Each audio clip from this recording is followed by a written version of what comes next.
participants qui nous ont fait le plaisir d'être parmi nous.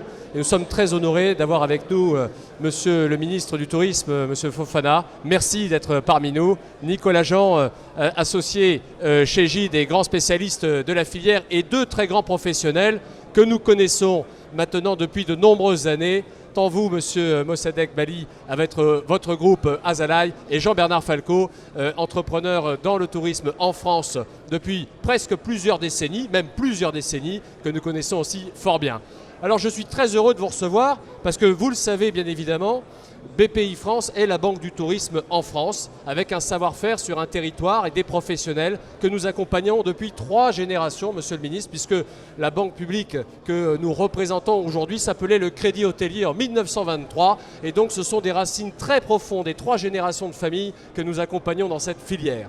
Alors le tourisme, ici en Afrique et en Côte d'Ivoire en particulier, est devant une montagne à gravir, mais une montagne d'excellence. On a face à nous des enjeux, des chantiers et également des défis que vous avez modélisés d'ailleurs avec un plan ambitieux qui définit vos lignes prioritaires. Mais souvent on a l'impression que le tourisme a un côté romantique. On considère que c'est quelque chose qui est fait de touristes et que finalement l'économie du tourisme, elle n'est pas si importante que ça par rapport à d'autres sujets.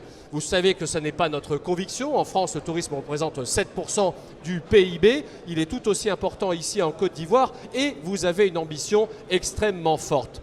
Selon mes derniers chiffres, mais vous allez me corriger, Monsieur le ministre, j'avais en tête que vous souhaitiez passer au-delà des 2 millions aujourd'hui à peu près de visiteurs sur la Côte d'Ivoire à 5 millions d'ici 2025 et que le poids du tourisme représente plus de 13% du PIB. Est-ce que je me trompe ? Oui, je n'irai pas jusqu'à vous contredire puisque ces chiffres, vous les tenez des études qui ont été réalisées par McKinsey et qui dataient d'une certaine époque. Mais lors de la révision de cette étude, à l'issue de la riposte à la crise sanitaire qu'a connue notre pays et tout le monde entier, il a été donné de constater que, bien évidemment, la sous-région n'ayant pas été suffisamment impactée, nous allons bénéficier d'un effet de levier qui permet de revoir les chiffres à la hausse. C'est pourquoi, au lieu de 5 millions, nous visons la tendance qui serait de 6 millions d'ici 2025 et avec une contribution comprise entre 10 et 11% du PIB. C'est une très très belle ambition parce que ça suppose derrière, et on ne le mesure pas assez, des infrastructures, de l'emploi, de la formation, de la valorisation de territoire. C'est de la fierté collective aussi, puisque c'est capitalisé sur les trésors que représente l'ensemble des territoires de la Côte d'Ivoire, bien au-delà d'Abidjan. D'ailleurs, où la capitale économique du pays est 3e, si je ne me trompe pas, en termes d'attractivité sur la clientèle business, mais pas assez présente sur la clientèle dite du tourisme plus classique et des familles. Est-ce que c'est bien le sujet de rattraper cette dynamique qui existe déjà sur le tourisme du business ? Bien évidemment, au niveau du tourisme business, et avant cette pandémie, nous étions passés à la 2e place derrière le Nigeria et nous avions juste le Maroc juste après. Mais bien évidemment, il est important pour nous d'avoir rattrapé notre retard sur le tourisme de loisirs, toutes spécialités confondues. Et donc la stratégie consiste à faire en sorte que nous soyons parmi les 5 majors du tourisme en toutes spécialités confondues au niveau africain. Cela s'accompagne naturellement de réalisation de belles infrastructures, infrastructures de loisirs et de détente pour arriver à faire de notre pays la base de divertissement et un hub touristique de premier plan pour les pays de l'Interland. Cela s'entend le Mali, le Burkina et le Niger. Mais évidemment, aujourd'hui, la Côte d'Ivoire est un pays qui a toute vocation à jouer son rôle de hub d'affaires, mais hub touristique. Et c'est pourquoi nous voulons, premièrement, faire en sorte que des infrastructures soient modernisées. Et si vous voyez M. Jean Falco, cela explique naturellement le besoin et l'appétit de la Côte d'Ivoire à attirer les plus grands et ceux qui ont le mieux réussi dans le domaine pour nous aider à implémenter un modèle nouveau en changeant de paradigme et donc les infrastructures, mais faire en sorte que la jeunesse continue de rêver avec nous parce que le tourisme aussi, c'est une part de rêve, en développant le territoire et que le développement territorial contribue significativement à l'essor des populations, mais surtout à une certaine maturité de la jeunesse et faire en sorte que nous déclenchions le moteur de l'employabilité des jeunes pour que les jeunes puissent avoir de l'emploi grâce au tourisme qui prévoit de former 450 000 jeunes. Et c'est là que nous voudrions dire merci à celles et ceux qui s'emploient au quotidien à adresser la question de la formation des jeunes au niveau des métiers de spécialité touristique et au niveau des spécialités hôtelières. Je terminerai en disant que c'est un puissant levier de croissance économique parce que nous étions à 7,5% du PIB et nous pouvons passer de 10 points à 11 points de croissance avec le secteur du tourisme. Et c'est à cela que nous voudrions saluer l'arrivée de BPI France qui, nul doute, au-delà de plusieurs décennies de pratique, vous saurez accompagner bien des investisseurs et opérateurs pour que la Côte d'Ivoire continue d'être une base de divertissement, mais surtout de loisirs, et que nous rattrapons notre rang que nous avons perdu sur bien des pays. On comprend une très très forte ambition, des moyens mobilisés, un plan d'action qui semble très clair pour les prochaines années. Et en face de vous, vous avez deux entrepreneurs qui, chacun dans leur territoire respectif, l'un certain déjà bien implanté, Monsieur Mossadegh Bali, vous avez 10 hôtels aujourd'hui répartis sur la région. Comment réagissez-vous à ce plan d'ambition? Est-ce que vous partagez les problématiques qui ont été évoquées? Et quelle est votre réaction par rapport à ce point GPS fixé très loin sur, honnêtement, je vais vous dire, Monsieur le Ministre, j'aimerais qu'on ait également chez nous, mon cher Jean-Bernard, la même ambition sur le poids du tourisme dans le PIB français. Vous êtes bien plus ambitieux que nous, bravo, et on fera ce qu'il faut pour vous soutenir. Monsieur Bali, alors, votre réaction? Mais Pedro, vous avez déjà 80 millions, laissez-nous prendre un peu dans nos pays quand même. Non, nous on a parié sur la Côte d'Ivoire il y a fort longtemps, donc nous avons ouvert notre unité ici en 2017 grâce au soutien très actif du ministre, de son cabinet et du président de la République qui est même venu inaugurer notre unité. Il est clair que la croissance en Côte d'Ivoire de façon générale est très enviable et très remarquable. Et donc pour accueillir toutes ces personnes qui viennent prospecter pour investir en Côte d'Ivoire, ils ont besoin d'infrastructures hôtelières, ils ont besoin d'infrastructures pour se réunir et tout cela. Donc je pense que c'est un programme ambitieux et c'est pas pour rien qu'on voit beaucoup de projets hôteliers qui se réalisent parce que nous parions sur une demande qui va aller croissante. Maintenant, je pense que le pari, c'est, vous l'avez dit, hein, c'est l'aménagement du territoire, c'est d'inciter ces mêmes acteurs à quitter, disons, Abidjan et aller à l'intérieur, dans les villes secondaires. Il y a une très forte demande, malheureusement, qui n'est pas satisfaite, je dirais, avec des produits normés, des produits de qualité. On ne demande pas de grand luxe, mais des produits bien gérés. Et je pense que peut-être c'est sur ce levier que le ministre et son cabinet doivent appuyer pour que dans les villes secondaires comme Yamoussoukro, Bouaké, San Pedro, qu'on ait une offre qui se développe comme elle s'est développée à Abidjan. Et Pedro, on a vu avec la pandémie qu'il faut développer le business local, le tourisme local, puisque tout d'un coup les pays se sont fermés. Et c'est grâce, je dirais, au tourisme intra-africain, au tourisme national, aux conférences générées par des clients locaux que nos hôtels, disons, sortent la tête un peu de l'eau. Donc je pense que, et je m'adresse au ministre et à tous les gouvernants, il faut vraiment ouvrir nos pays. Il faut faire en sorte que voyager sur le continent africain soit plus facile, coûte moins cher. Parfois, ça coûte moins cher pour moi de faire Bamako-Paris que de faire Bamako-Abidjan. Donc, il faut s'attaquer à ces problèmes-là. Il faudrait qu'il y ait une Afrique sans visa pour les Africains. On est 54 pays. et on a besoin de visa pour aller presque partout. Bon, heureusement, on n'en a pas besoin dans la CEDEAO. Il faut régler ces problèmes-là. Aujourd'hui, pour voyager, on doit faire un test qui coûte $50. C'est quand même beaucoup trop cher. Il faut que nos gouvernants revoient cela. Et bien sûr, il faut investir dans les infrastructures pour lier nos pays. Parce que le tourisme en Afrique est un vecteur de développement, c'est transversal, ça crée énormément d'emplois et surtout ça a un impact économique sur les communautés locales. On emploie des jeunes dans la communauté, on paye des impôts et des taxes à la municipalité, on forme. Là aussi, effectivement, Monsieur le ministre, il y a un gros effort de formation à faire. Nos pays n'investissent pas beaucoup dans la formation qualifiante, pas diplômante, mais qualifiante. Or, nous, en tant qu'industriels, c'est de cela dont on a besoin. Et on a été obligés, nous, groupe Azalai, de créer 2 écoles de formation au métier de l'hôtellerie. Donc, à n'en pas douter, le tourisme est un vecteur de développement. Et je pense qu'effectivement, c'est le continent où ça ne compte qu'entre 5 et 7% du PIB.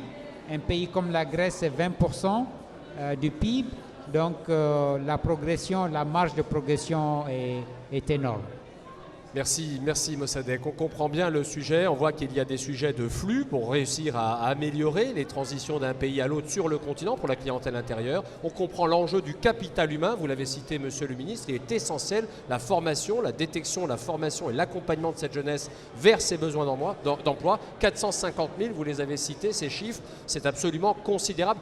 Rien que pour la Côte d'Ivoire. Alors imaginons à l'échelle du continent. Et puis c'est un outil de conquête des territoires, puisque vous l'avez dit, le tourisme maintient et crée des emplois dans les territoires. C'est un outil de développement. Je me tourne à présent vers Jean-Bernard Falcao. Alors Jean-Bernard, ne trahirons pas de secret que nous avons suivi vos aventures depuis de nombreuses années, en France, en Chine, en Europe et maintenant en Afrique. Alors on vient d'entendre à la fois Monsieur le ministre et Mossadegh Bally, un entrepreneur de la filière du tourisme depuis maintenant bien longtemps, qui a traversé d'ailleurs au passage la vie d'un entrepreneur avec toutes ses difficultés pour y parvenir. Et alors pourquoi venir ici au regard de ce que représente déjà la situation et les opportunités en Europe ou en France? Qu'est-ce qui a attiré Jean-Bernard Falcao sur ce beau marché africain et en particulier en Côte d'Ivoire? C'est toi et Monsieur le ministre. Tout simplement, nous sommes un bébé BPI France, puisque tu le rappelais, 6 BPI France qui s'appelaient antérieurement Oseo et même antérieurement BDPME, CEPME, le Crédit Hôtelier, avec une date de naissance à 1923. En 1923, notre baseline du groupe, c'est aussi 1923, puisque l'arrière-grand-mère de mon épouse est née en 1923 et nous avons effectivement l'habitude de dire que Céline, mon épouse, est la 4e génération d'hôteliers. Alors, notre histoire, elle est aussi intéressante. Et pourquoi? Je vais répondre à la question, pourquoi l'Afrique? Lorsque nous sommes vraiment nés en 2005, à l'époque, BPI France, qui s'appelait Oseo, m'a dit, eh bien, je vais croire en votre histoire et je vais vous faire un financement. Mais le financement que nous recherchions, et je me tourne vers vous, Monsieur le ministre, c'est un peu ce que nous sommes en train de faire ensemble, c'était un financement qui était extraordinaire, qui sortait de l'ordinaire, qui était absolument exceptionnel. Nous cherchions avec mon épouse du financement pour embaucher du capital humain, pour embaucher du personnel. Et lorsque nous faisions le tour de nos établissements bancaires, nous n'avons évidemment trouvé aucune banque pour nous prêter de l'argent pour embaucher des hommes et des femmes qui allaient devenir le groupe que nous sommes. Et grâce à ce financement de 400 000 €, nous avons réussi à créer un groupe de 35 hôtels, de catégories 4 et 5 étoiles, tu l'as rappelé, présents en France, mais aussi au Portugal, avec un très beau palace en Chine, avec 4 établissements. Et demain dans d'autres évidemment régions à la fois françaises, Colmar, Chamonix, Nice et également en Europe, Rome et ailleurs. Alors pourquoi l'Afrique? Tout simplement parce que les chiffres macro qui viennent d'être rappelés, et vous savez pour certains d'entre vous à quel point je suis passionné des chiffres macro en matière touristique, surtout pour la France, me rappellent pour la Côte d'Ivoire exactement ce que nous avions à l'époque imaginé avec Laurent Fabius en 2014, lorsque nous avons mis en place tout un programme de développement pour accueillir, et vous avez raison de le souligner, cette chance, non pas 80 millions, mais 100 millions de visiteurs normalement à horizon 2020, ce que nous aurions dû avoir, puisque nous arrivions proche plutôt de 90 millions que de 80 millions. Mais des efforts ont été mis en place et de façon très importante. Un accompagnement financier au travers de BPI France et de la filière tourisme, et des engagements forts de la part des gouvernements d'aider les chefs d'entreprise que nous sommes à développer le secteur du tourisme. Alors, nos parents et nos grands-parents rêvaient des États-Unis. Nous rêvions, à mon niveau, de la Chine et de l'Asie. Et finalement, lorsqu'on regarde un petit peu la carte du monde, on se dit que, quelque part, il y a un continent qui est évident sur lequel il faut aller demain et aller s'implanter, c'est l'Afrique. Et quand on regarde un peu plus loin, et je vais passer l'Afrique du Sud pour tout un tas de raisons, l'Afrique évidemment de l'Est, vous dites, l'Afrique de l'Ouest c'est quand même pas mal. Vous regardez le taux de natalité, vous regardez le taux de croissance, vous analysez le taux de croissance des différents pays en Afrique, et là vous tombez sur tous les critères et les paramètres que vous analysez sur à chaque fois la Côte d'Ivoire. Le taux de natalité, la jeunesse, l'employabilité, le nombre de personnes, la prospective que vous avez, la perspective évidemment microéconomique au travers d'un ministère dédié et un programme Sublime Côte d'Ivoire qui est une réalité qui accompagne le pays au quotidien et avec des taux de croissance historiques présents et à venir qui sont exceptionnels. Effectivement, avec un PIB à 5-6% qui va, en matière de poids du tourisme dans le PIB, 5-6% aujourd'hui qui va être porté à 10-11%, et je rejoins complètement ce que vous disiez, la Grèce à 20%, la France à 7-8%, et on cherche effectivement à aller chercher 10%, on voit à quel point il y a de la progression et de la marge. Et donc on se dit que quelque part, notre expérience, notre savoir-faire, la marque que nous avons créée, Maison Albar Hotel, qui porte le nom de ma belle famille, au travers de l'hospitalité et de l'hébergement 5 étoiles à prix compétitif, il y a d'autres chaînes internationales qui vont arriver, et Monsieur le Ministre peut en parler, et qui vont évidemment permettre au pays aussi d'aller surfer sur des grands hôtels. Mais je crois que tu le rappelais tout à l'heure, Pedro, on vient aussi à Abidjan finalement pour du corporate. C'est de l'hôtellerie de besoin. On n'a pas encore créé, au sein de la Côte d'Ivoire et à Abidjan particulièrement, de l'hôtellerie en fait de destination. C'est-à-dire un lieu où on va s'arrêter, on va venir en famille, on va venir passer du temps. Et grâce à tout ce que j'ai compris, alors peut-être à tort, mais je ne le crois pas, du programme Sublime Côte d'Ivoire présenté par Monsieur le Ministre, on a considéré en interne que c'était important de mettre le paquet pour venir ici, parce que les valeurs que nous partageons entre les Français et les Ivoiriens sont les mêmes. Les valeurs de bienveillance, de bien-être, de gentillesse, d'altruisme, d'hospitalité, d'art de recevoir. Et cette capacité en fait qu'a la population à aller accompagner également le tourisme comme ça, et surtout, encore une fois, le taux de croissance et de progression et de marge qu'il y a avec une employabilité qui est évidente, et je vous rejoins, où là effectivement il va falloir faire les efforts nécessaires, mais je tiens quand même à souligner que compte tenu des projets que nous sommes en train de mener avec Monsieur le Ministre, contrairement à ce qu'on peut imaginer, des Ivoiriens d'abord et des étrangers ensuite, la vitesse à laquelle on peut faire des affaires, elle est impressionnante. Et j'encourage tous les entrepreneurs français à tester eux-mêmes la capacité qu'a l'État ivoirien à mener à bien des projets dans un temps défini et en respectant les délais. Et ça, je tiens à le souligner parce que pour nous, entrepreneurs, évidemment, c'est très important de venir investir en temps, en argent, en énergie ici.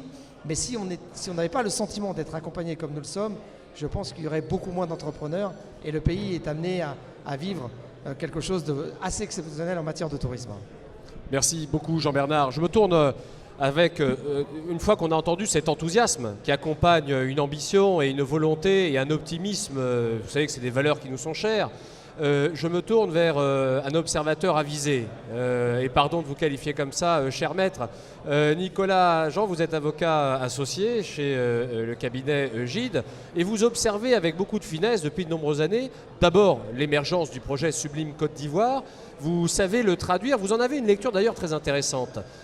Quelle est votre réaction par rapport à ce qu'on a entendu dans cette ambition-là, votre observation de l'évolution de l'État, de son organisation pour adresser le projet et ses ambitions, votre analyse par rapport à ce est-ce que c'est en cohérence et est-ce qu'en profondeur, le projet Sublime Côte d'Ivoire coche bien toutes les cases nécessaires à faire émerger l'usine, comme on le dit souvent, la fabrique à sourire que peut être la Côte d'Ivoire en matière de tourisme?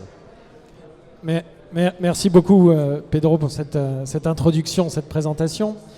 Je pense que le ministre a utilisé les termes de changement de paradigme. Aujourd'hui, le tourisme, et quand on se penche sur le programme Sublime Côte d'Ivoire, on se rend compte que le tourisme est divers. Le tourisme, c'est la santé. Le tourisme, c'est l'emploi. Le tourisme, c'est la maîtrise du foncier. Le tourisme, c'est le développement du territoire. C'est l'égalité des chances. C'est l'égalité homme-femme. C'est l'éducation. Et aujourd'hui, c'est peut-être cette vision-là du tourisme qui doit être poussé. Le tourisme, ce n'est pas qu'une vision romantique, comme tu le disais très bien au début, ça va beaucoup plus loin. Une fois qu'on a dit ça, ça implique que chacun a des responsabilités. Et là, je vais me tourner vers vous, vous en avez tous autour de la table.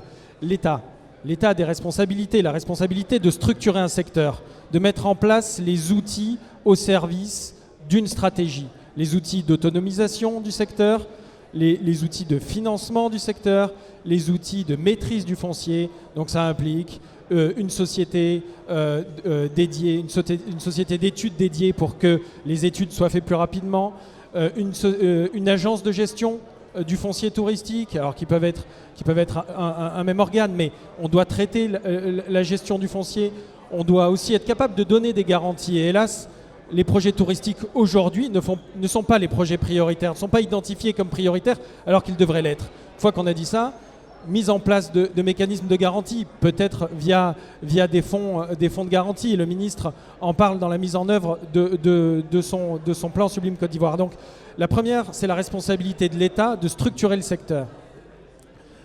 La responsabilité après des opérateurs, et vous l'avez dit tous les deux, on a besoin de main-d'œuvre qualifiée. Et bien moi je vous dis, qualifiez-la. Participez à l'effort de formation comme vous l'avez fait.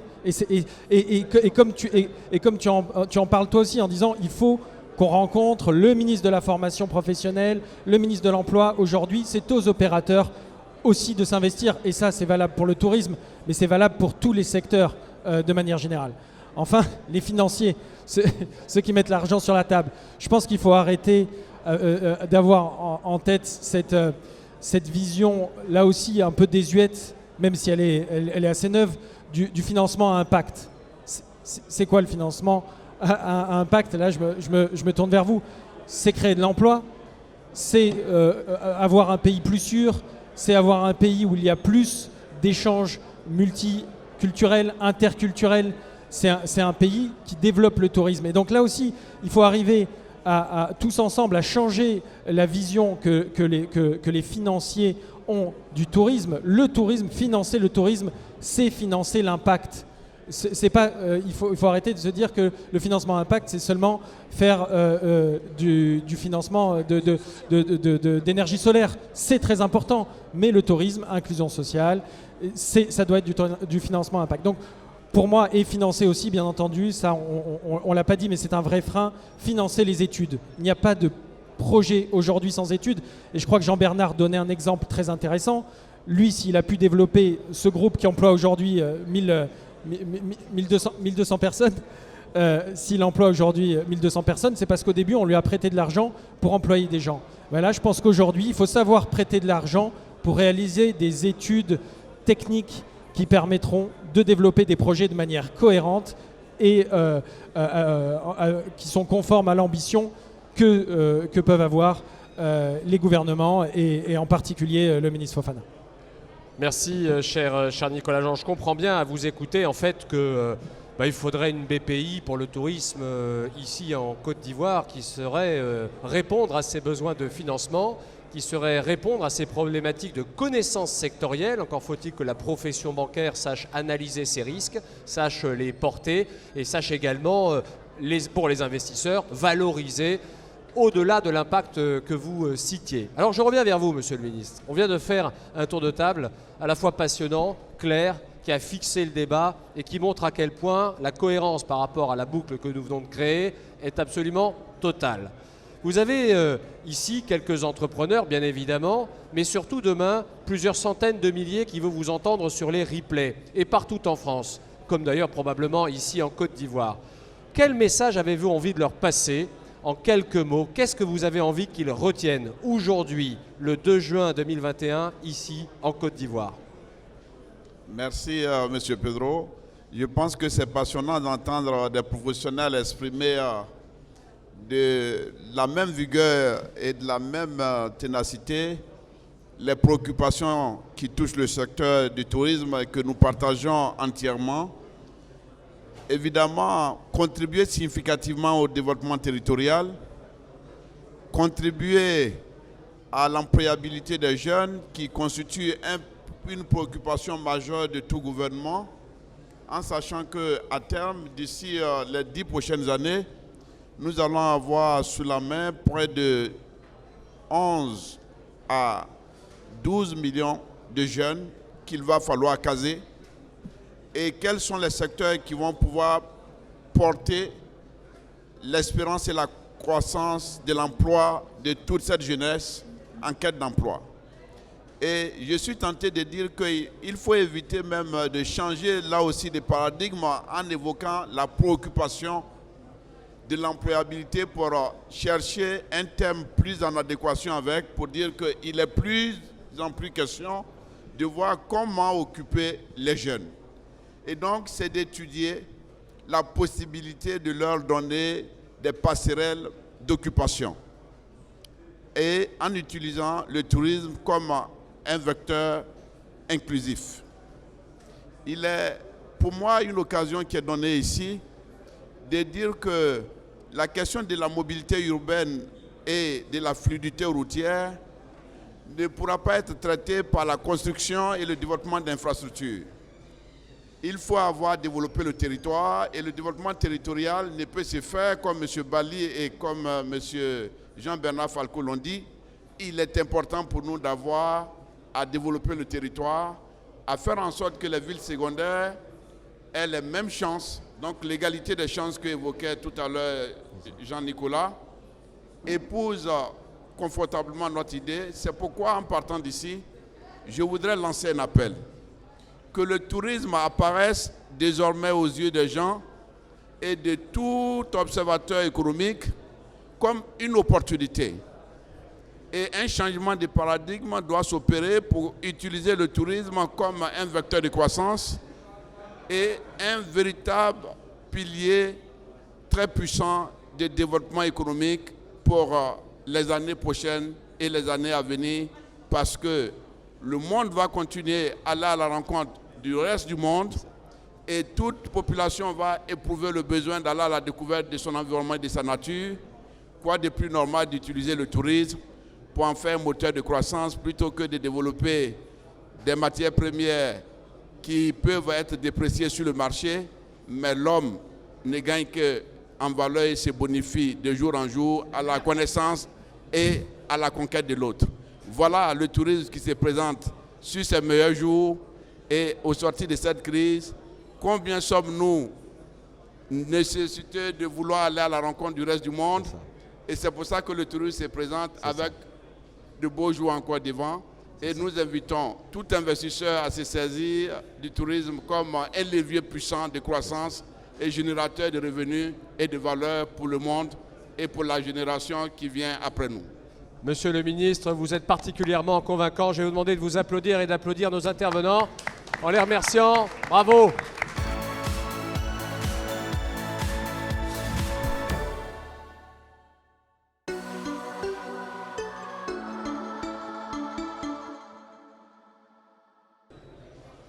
Bonsoir messieurs, j'ai l'honneur d'avoir à cette table Monsieur Félix Anoblé, ministre de la promotion des petites et moyennes entreprises et l'artisanat et de la transformation du secteur informel en Côte d'Ivoire. À côté de vous, Monsieur Geoffrey Woods, que vous êtes co-gérant de la société Altea, partenaire ivoirien aussi des projets artisanat et PME. Et enfin, pour nous accompagner sur ce plateau, Monsieur Antoine Dubo, vous êtes représentant du consortium Choco-Dubo International et Demos, qui va réaliser justement ce projet artisanal et PME. Monsieur le ministre, j'aimerais commencer par vous. Quels sont les objectifs et les résultats attendus du projet national de développement et promotion de l'artisanat? Écoutez, les objectifs sont clairs. Réussir à faire en sorte de pouvoir rassembler l'ensemble des artisans dans les zones retenues pour ce projet, dans un espace commun, pour pouvoir donc leur permettre d'exercer leur métier, mais aussi suivre leurs activités par la formation de ces artisans qui, pour l'instant, ont appris souvent le métier sous le tas et qui n'ont pas de normes de travail et qui travaillent aussi sans comptabilité, sans formalisation. Les réunir donc autour donc, de ces différents centres qui vont être construits et réussir à les amener à savoir donc mutualiser les efforts, partager donc l'ensemble des connaissances et vendre de la meilleure manière possible tout ce qu'ils vont produire.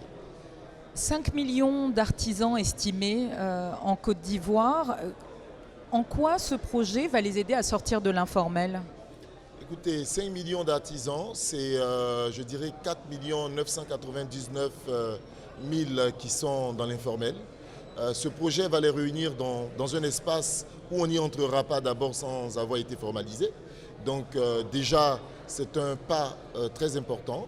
Et au-delà de ceux qui seront à l'intérieur de ce projet, on a tous ceux qui regarderont ce projet, qui verront que pour avancer et bénéficier donc des avantages que ce projet donne, il faut se formaliser. Donc c'est un appel, c'est un produit d'appel qui permettra donc de pouvoir nous amener par étapes à dérouler le statut de l'entrepreneur, qui est un statut particulier mis en place par l'UEMOA et qui prend en compte tous les entrepreneurs qui réalisent donc un projet qui a un chiffre d'affaires entre 0, je dirais 1 franc et 50 millions de francs CFA. Et dans cette trame, vous avez donc toutes les TPE, vous avez 98% des artisans ivoiriens. Alors, vous parliez de partenaires pour pouvoir vous accompagner. Antoine Dubo, quels sont les principaux volets de ce projet auquel vous prenez part et quelle sera la durée de l'exécution ? Donc le projet va être mis en place pour 3 ans. Donc les principaux volets sont la mise en place de 13 campus d'artisans répartis sur les villes principales, à San Pedro, Yamoussoukro, Mans, Koro, Kong et d'autres villes qui permettront de couvrir le territoire. Au sein de ces 3 ans, étape par étape, nous aurons une démarche autant physique de mise en place des campus qu'une démarche de digitalisation des processus et des métiers de l'artisan pour pouvoir les aider à se formaliser, pour pouvoir les aider à rentrer dans l'entrepreneuriat et créer des petites entreprises structurées, pouvant se développer et pouvant de ce fait accéder aux services d'État, aux services financiers. Alors, accompagner ce projet, ça veut dire faire appel à des technologies et à un savoir-faire français. Vous pouvez nous en dire plus ? Étant issu d'une famille d'artisans depuis plus de 100 ans, on avait développé un savoir-faire de transmission du savoir de l'artisanat via des nouvelles technologies, dans le sens que voici 20 ans qu'on a développé des systèmes de formation en ligne, des systèmes de digitalisation de processus. Et là, on a l'honneur de mélanger nos deux vocations familiales, l'artisanat et la digitalisation des processus. Donc là, on transmet tout un savoir-faire de mise en place de compétences, de formation de métiers digitaux et de processus digitaux pour aider les artisans, et un métier de référencement des maîtres artisans, parce qu'il y a d'excellents maîtres artisans en Côte d'Ivoire qui sont sous-exploités, sous-valorisés. Et donc un des savoir-faire est aussi la valorisation de ce maître pour pouvoir en faire un entrepreneur qui pourra faire de la valeur ajoutée pour son pays. La valorisation, mais peut-être aussi la transmission, comme le disait le ministre tout à l'heure à travers la formation. Geoffrey Woods, quels sont les impacts de ce projet justement pour votre société en particulier et toutes les autres entreprises ivoiriennes qui sont impliquées dans la réalisation de ce vaste projet novateur ? Alors merci Tatiana, l'impact il est absolument énorme. Aujourd'hui, de manière générale, quels que soient les secteurs d'activité, les nouvelles technologies ont un impact pour améliorer le savoir-faire, que ce soit dans la santé ou autre. Dans l'artisanat, c'est encore plus vrai. Les outils qui vont être mis à disposition dans ce cadre de ce projet, pour l'artisanat et pour les PME, va permettre de faire un bond en avant et permettre à Monsieur le ministre de respecter le programme du PND, justement en profitant des nouvelles technologies. Je donne juste un exemple. Aujourd'hui, vous avez 5 millions d'artisans qui ont un savoir-faire. Déjà, ce projet va permettre de le sauvegarder, ce savoir-faire, parce que des anciens savoir-faire ont disparu. Aujourd'hui, il faut que ça cesse. Ça, c'est la première chose. Mais la deuxième chose, imaginez, ces artisans, quand ils seront identifiés et référencés, ils vont pouvoir diffuser leurs produits ou leurs services, leur savoir-faire, grâce à une galerie virtuelle sur Internet, et leur marché ne sera plus local, il ne sera plus national, il ne sera plus sous-régional, il sera international. Voilà l'impact des nouvelles technologies. Nous, pour notre société, on est très fiers d'être dans ce projet depuis le début, depuis son incubation, et le savoir-faire franco-ivoirien va marcher dans les deux sens. Et c'est une formidable opportunité et je suis très content que Monsieur le ministre appuie ce projet avec toute son énergie. Monsieur le ministre, effectivement, la vision et les perspectives que porte ce projet sont très positives. Mais pour ces 5 millions d'artisans qui sont dans l'informel, et on sait que l'informel reste un des défis des économies et du marché de l'emploi, comment on fait pour les convaincre justement de franchir le pas ? Écoutez, d'abord, vous savez, et je vous emboîte pour dire que le président de la République ivoirien a été conscient et est conscient donc de ce qu'il faut faire un effort pour transformer le secteur informel. Et c'est pour la première fois qu'en Côte d'Ivoire, un département ministériel totalement et clairement défini pour la transformation du secteur informel. Ceci dit, il faut, on l'a dit, on a un projet qui va donc d'abord offrir une autre façon de travailler à nos artisans. Comme je vous le disais, je vous prends l'exemple par exemple à Ngata-Golikro, qui est un village donc d'artisans bronziers. Chaque artisan travaille dans sa cour avec ses moyens de bord. Son savoir-faire est lié à la possibilité pour lui d'avoir du bronze qu'il obtient dans le nord, et quand il n'a pas 20 000 francs pour aller acheter du bronze, il a des difficultés donc pour travailler. Les centres qui vont être faits vont d'abord permettre de valoriser le métier, qui ne va pas disparaître, mais au-delà, de permettre donc à ces artisans-là de pouvoir référencer ce qu'ils font, mais de travailler cette fois-ci en entreprise, en groupement, et de pouvoir donc exister en tant qu'entreprise. Mais ces 5 millions d'artisans ivoiriens vont chacun, à travers les projets qui vont être mis en place, à travers les avantages qui vont être liés à ces projets, parce que plusieurs avantages donc de financement, de formation, d'accompagnement vont être liés à ces différents projets, et nous sommes persuadés que cette attraction permettra aux uns et aux autres de se dire il est mieux d'être dans la lumière que de rester dans l'obscurité de l'informel. Merci beaucoup, Monsieur le Ministre. Merci à vous, messieurs, d'être venus partager cette belle initiative. Vous parliez d'un savoir-faire franco-ivoirien. C'est aussi l'objet de cette belle journée de BPI France. Merci à vous.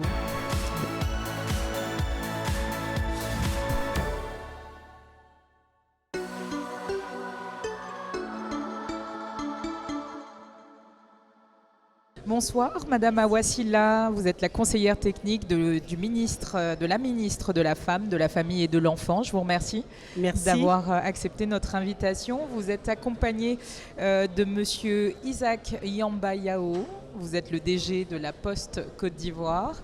Et Madame, en face de vous, Madame Keila Alewi, vous êtes directrice générale et fondatrice de Smart Bab. Et nous avons à vos côtés Monsieur Yamba-Yao, Madame Désirée Foucré-Porquet, vous êtes la directrice générale de Atalian et ambassadrice de Women in Africa. Merci à tous d'avoir accepté notre invitation. Madame Silla, je vais commencer avec vous.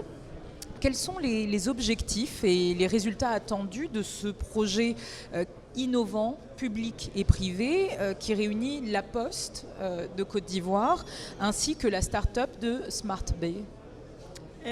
Bien, c'est vraiment avec une grande satisfaction que nous accueillons ce projet de partenariat public-privé. Parce que comme vous le savez, les femmes représentent une frange importante de la vie rurale, dans la population rurale. Et ces femmes-là ont plusieurs rôles et ce sont des soutiens, des piliers de leur famille. Elles sont actives, elles contribuent beaucoup à l'économie, mais hélas, elles retirent très peu d'avantages de ces activités économiques. Alors, on sait bien que beaucoup, de plus en plus, à cause justement de cette situation, entrent dans l'entrepreneuriat. Et c'est en cela que ce programme prend tout son sens avec nous, parce qu'il s'agit de booster la participation de la femme dans l'économie, et le ministère voit cela d'un très bon œil. C'est un projet stratégique pour votre ministère. C'est un projet stratégique pour les femmes, les jeunes, parce que les femmes étant les piliers, chaque femme qui est aidée, dont les capacités sont renforcées, eh bien, ça réjaillit automatiquement sur les enfants et plusieurs membres de la famille. Donc vraiment. Monsieur Yamba-Yao, la création de 3000 points gérés par des femmes entrepreneurs. C'est un projet innovant, c'est sûr. Quels sont les objectifs de la Poste de Côte d'Ivoire à travers ce projet, justement? Je vous remercie. Déjà, les objectifs, c'est de remettre la femme au centre. Vous avez, ce soir, j'ai l'honneur d'être au milieu de 4 charmantes dames. Donc, je suis un privilégié et je sais que je serai tout heureux parce que chaque fois qu'on a mis les femmes au centre, tout a marché. Alors, le réseau de la Poste et la capillarité nous autorisent aujourd'hui à changer le modèle économique de l'opérateur postal, donc faire en sorte que la Poste puisse apporter la réponse de l'inclusion globale, inclusion sociale, donc réintégrer ces femmes qui à l'époque n'étaient pas dans le dispositif d'entrepreneuriat, mais donc à travers ce réseau faire en sorte que les femmes reprennent leur place. Inclusion financière parce qu'elles vont avoir de l'éducation financière et de l'accompagnement financier pour leur permettre justement d'être ces battantes, ces dames qui ont toujours été des battantes. Inclusion digitale parce qu'elles vont avoir accès à la chose numérique et là avec SmartBab, nous avons l'occasion avec BPI d'accompagner la Côte d'Ivoire dans la réduction de la fracture numérique via l'opérateur postal et puis les autres inclusion énergétique parce que tout ce qui est énergie pour accompagner ça. Donc c'est une volonté dans le cadre de la réorientation de la stratégie de la Poste d'accompagner donc ce dispositif. Et justement, vous parliez de l'implication de BPI France. Mais parce qu'à la fin de la journée, lorsqu'on a fini de bien dessiner cet écosystème, il faut y avoir un accompagnement et BPI est très attaché donc à accompagner ce type d'initiative parce que c'est inclusif, mais aussi ça contribue à améliorer le ranking de notre pays parce que j'ai parlé tout à l'heure de maturité numérique, mais aussi un vaste programme d'inclusion financière qui justement va avoir un bond avec donc la mise en œuvre de cette opération avec le ministère de la Femme et les partenaires techniques SmartBab. Alors justement, partenaire technique, Madame Alewi Keila, quels sont les impacts positifs de vos boutiques qui sont présentes dans les villages? Oui, je vous remercie pour la question. Les impacts positifs de nos boutiques, moderniser le commerce de détail en Afrique, l'autonomisation financière des femmes et des jeunes, cohésion sociale. Grâce à ce projet, près de 3000 femmes qui vont devenir businesswomen, voilà, et qui vont développer leur business dans des différents services universels. Et justement, il y a des technologies françaises qui sont impliquées dans votre concept. Vous pouvez nous en dire plus? Oui, nous avons la société Hotelsat pour la connexion Internet. Notre connexion Internet, elle est satellitaire, donc on est puissant, on dira. Vous avez choisi que la majorité de vos boutiques soient gérées par des femmes. Pourquoi? Pourquoi exclusivement des femmes? Parce que les femmes, je dirais, les femmes sont les plus sérieuses. Parce qu'en Afrique, c'est la maman qui tient le foyer. Ah bon? Oui. Parce que pour les dépenses de la maison et tout, quand papa dit aujourd'hui ça va pas, maman est obligée de apporter à manger aux enfants. Vous semblez acquiescer. Non, je suis tout à fait d'accord parce que je suis au milieu de 4 dames et je suis tenu d'être adroit dans ma façon d'apprécier, mais je confirme en tant que fils africain que la première entreprise, c'est la famille et nos mamans ont toujours été des bons gestionnaires et des femmes battantes pour que la famille puisse avancer. Donc, je pense qu'elle a tout bien trouvé, les personnes qui devraient gérer donc ce projet. Des femmes battantes, des femmes inspirantes, Désirée Fouquet-Porquet. En tant qu'ambassadrice de Women in Africa, est-ce que vous pouvez nous expliquer les enjeux justement du Tech for Good en Afrique et en particulier pour les femmes justement? Merci Tatiana de l'opportunité que vous me donnez de parler de Women in Africa. WIA est en effet une plateforme internationale dédiée au développement et à l'accompagnement des femmes entrepreneurs africaines. Pourquoi? Parce que chez WIA, nous sommes convaincus que la femme africaine est une chance pour son continent. La femme africaine est battante, comme vous l'avez dit précédemment. Et notre action va s'inscrire à travers le mentorat, à travers les formations, mais essentiellement à travers un projet qui s'appelle WIA 54, qui s'appuie sur le Tech for Good, parce que nous sommes bien conscients aujourd'hui en 2021 de l'importance du digital, de l'importance du numérique par rapport aux impacts sociaux que nous espérons avoir sur le continent. Et pour vous, l'horizon, c'est 2050 pour les femmes ? La femme occupera naturellement la place qui lui est dévolue sur le continent. Et en étant la femme battante, autonome, connectée et qui sait agir pour son continent.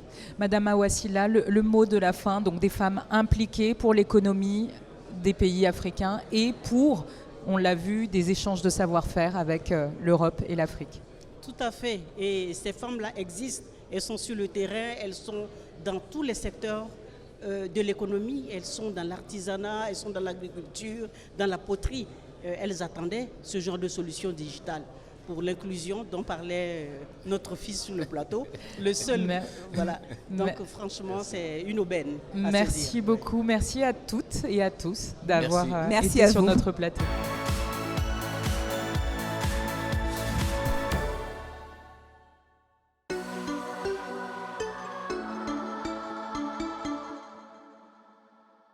Omar Cissé, CEO de InTouch. Bonsoir. Bonsoir. Bienvenue sur ce plateau. Franck Bossa, vous êtes le Hub Manager de InTouch. Merci à vous de nous avoir rejoints. On va commencer avec vous. Vous avez eu des expériences diverses et variées sur le continent dans l'entrepreneuriat. Racontez-nous un petit peu toutes ces expériences qui ont jalonné votre parcours jusqu'à InTouch. Merci, je suis diplômé de l'école polytechnique de Dakar. J'ai très tôt choisi l'entrepreneuriat. Au sortir de ma formation, avec d'autres promotionnaires, nous avons lancé une première entreprise dans l'ingénierie logicielle qui s'appelle 2SI, qui aujourd'hui travaille dans toute la sous-région avec les gouvernements, les banques, les opérateurs téléphoniques. Au bout d'une dizaine d'années, j'ai voulu travailler sur l'écosystème africain, l'écosystème de l'accompagnement des entrepreneurs. Donc j'ai accompagné le lancement d'un incubateur, le CETIC Dakar, que j'ai lancé en 2010. Vu que l'accompagnement, selon moi, ne suffisait pas pour développer l'entrepreneuriat, j'ai choisi, avec un ami Olivier Faudet, de monter un fonds d'investissement avec le fonds d'investissement Investisseurs et Partenaires. Et enfin, j'ai lancé InTouch en 2015, qui aujourd'hui est présent dans 10 pays. Et justement, que fait InTouch ? InTouch est agrégateur de moyens de paiement. De manière basique, ça veut dire quoi ? Ça veut dire que nous fournissons une plateforme unique qui permet aux marchands d'accepter tous les moyens de paiement. Nous avons aujourd'hui 30 000 petits commerçants, 30 000 commerçants qui utilisent notre plateforme, mais aussi 1000 grands comptes qui peuvent être des pétroliers, qui peuvent être des structures comme Bolloré, des structures comme KFC, à qui nous permettons d'accepter les moyens de paiement, mais aussi de distribuer des services digitaux. Alors, Franck Bossa, vous avez rejoint InTouch et vous supervisez aujourd'hui la Côte d'Ivoire, le Mali, le Burkina et plein d'autres pays, parce qu'on disait que vous êtes présent dans 10 pays. Comment est-ce que se positionne aujourd'hui InTouch par rapport à ses concurrents ? Oui, je vais aller à la suite de Omar. C'est qu'au-delà d'offrir juste des moyens de paiement, nous offrons aussi un réseau de distribution. Ça, c'est un point important. Aujourd'hui, quand vous regardez sur l'environnement de l'UEMOA, nous avons quand même plus de 30 000 points de vente qu'on va vous proposer, sur lesquels vous pouvez faire beaucoup d'autres services et offrir sur un guichet unique la possibilité donc de vous donner une visibilité à plusieurs endroits à la fois, ce que beaucoup n'ont pas.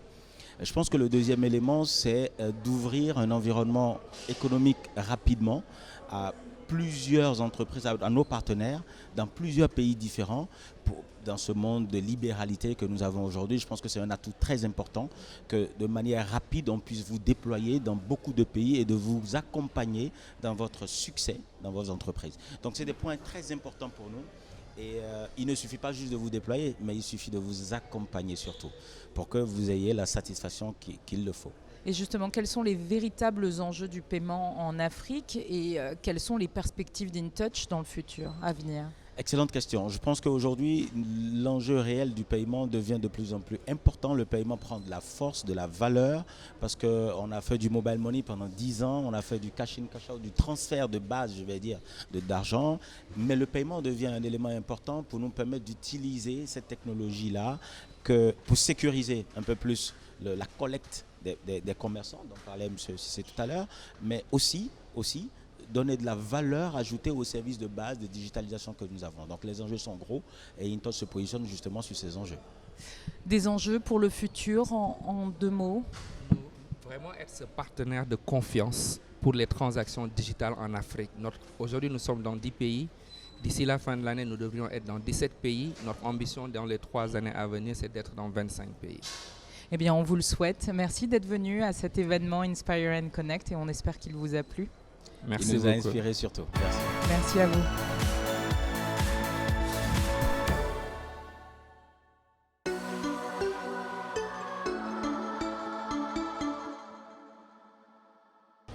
Bonsoir à tous. Si vous m'entendez, est-ce que vous m'entendez bien? Vous m'entendez bien? Parfait. On a monté le son un petit peu. Alors écoutez, je voudrais tous vous remercier infiniment d'avoir participé à cette journée inaugurale, historique, d'un BIC de BPI France en Afrique. Nous avions choisi la Côte d'Ivoire parce que c'est notre pays de cœur pour le lancement de cet événement. Peut-être qu'on le fera ailleurs la prochaine fois.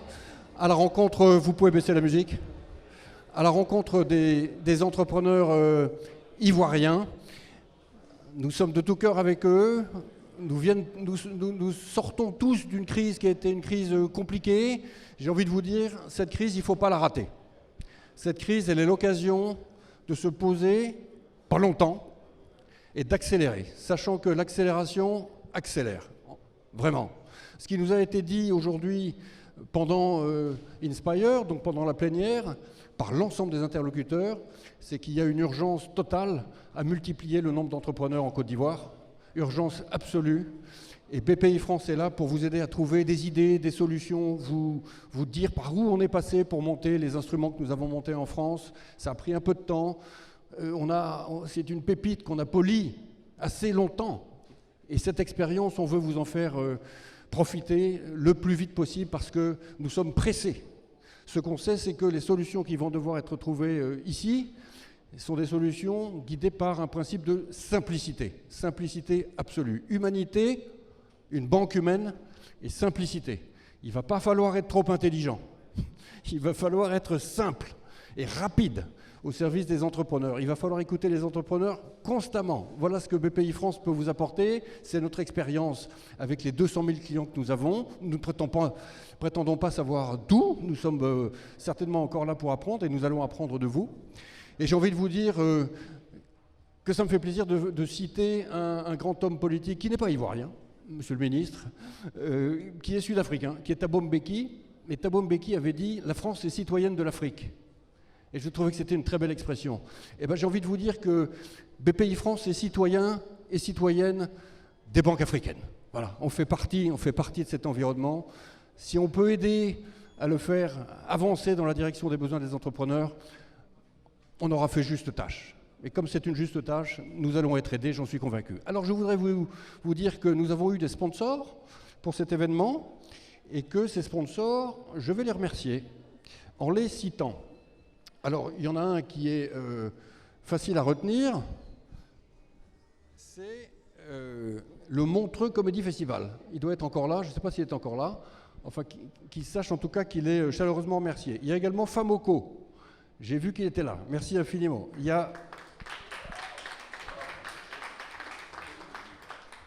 a SDH, il y a Amétis, ils sont encore là peut-être, je les ai vus tout à l'heure. Hein, bon, alors je vais devoir être aidé parce que ça a totalement bavé sur mon petit papier. Hein. Ils se reconnaîtront en tout cas. Alors c'est très embêtant parce que c'est devenu totalement illisible. Viens, Arnaud. Il est où Arnaud? Donc, tu vois, ça a bavé. Alors, donne-moi les noms des sponsors. Alors, on a le SDH Analytics. SDH Analytics. Le groupe Duval. Le groupe Duval. Amétis, c'est fait. Montreux, c'est fait. ESP Partners. ESP Partners. Uniskip. Uniskip. Bizao. Bizao, on les a écoutés aujourd'hui. EDF. Et la Team France Export. Et puis bien sûr Team France Export. Voilà.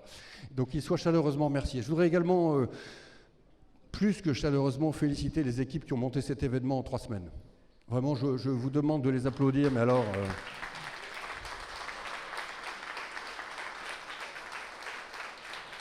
Regardez quand même. C'est incroyable ce qu'ils ont fait une fois de plus. Donc Juliette, merci Juliette. Tout le monde connaît Juliette. Clémentine, où est-ce qu'elle est?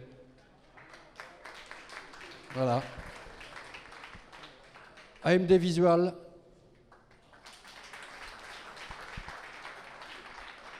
Toutes les équipes de... Et donc Pedro Novo.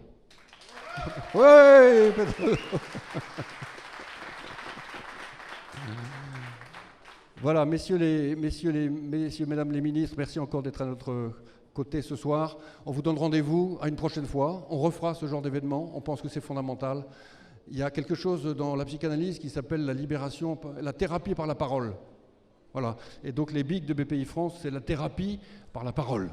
On se sent libéré après, hein, et on a le courage d'avancer. Je vous remercie. À la prochaine fois.